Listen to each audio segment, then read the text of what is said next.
Let's all think warm thoughts for a little bit. TMJ-4 rocks Summerfest right now. The big gig, 109 days away. We already know a number of acts that will be taking the stage. Lady Gaga, Bruno Mars, Brad Paisley, Outkast, Dave Matthews Band, the Zac Brown Band. I mean, the list goes on when we talk about the acts. Now, the man behind all those bookings, direct your applause, your barbs, whatever you've got, at Entertainment Director Bob Babish here.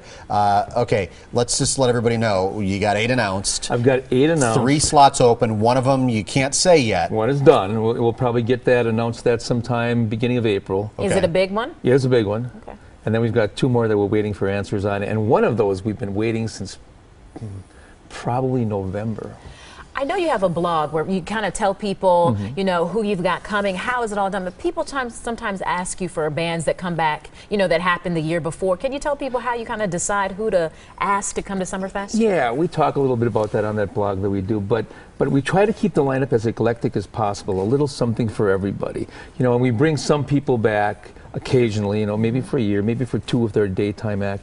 But we try to get as many headliners new as possible. And this year, I think we did a really good job. I think there's a lot of fresh names that we've got in that lineup, and we're excited about it. It's a very early year for us. Usually by March 7th, I think today is, we have maybe 4 bands on sale, and we've got 8 on sale already. So it's a good early start. Going? Sales are going great. The economy has come back. You can see it in the concert business.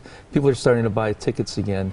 And we're going to be announcing more shows. We'll announce a large piece of the grounds entertainers here probably by the end of March. Okay, tricky reporter question time. I know you can't tell us any of the bands you're working on. Right. Tell us who said no. Springsteen. Springsteen has said no. Has said no. Okay. Every year he says no. We try it every year. It's always in a bad timing situation for that one, but we'll keep working on it. Wilco been thrown around? I know that you're trying to get them up here. They haven't been there for a few years now. I bet you it's been 5 or 6 years since Wilco's been here. It's just been a timing thing with those guys. Okay. What about like Robin Thicke or John Legend?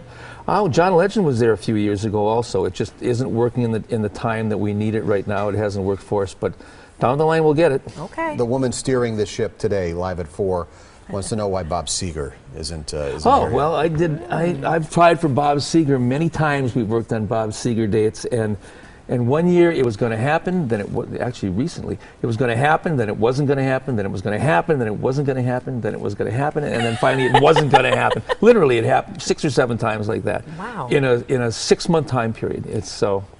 And if you don't like whoever's at the Marcus all those nights, you've got what? We've got national headliners. 11 other stages are going to be rocking. You've got national names on at least 8 stages every day. Okay. So it's a great party, and for the money, you can't go wrong. All right. If you pay full price, you're not tried hard enough. That's right. That's exactly right. That's Vinny's line. I like to steal that from him. Thanks for joining us, Bob. You get a couple more times to see this guy on Live at 4 as the months go on. Think warm thoughts. Summerfest coming up. And if you miss this interview, you can always catch it online at TMJ4.com. We'll be right back.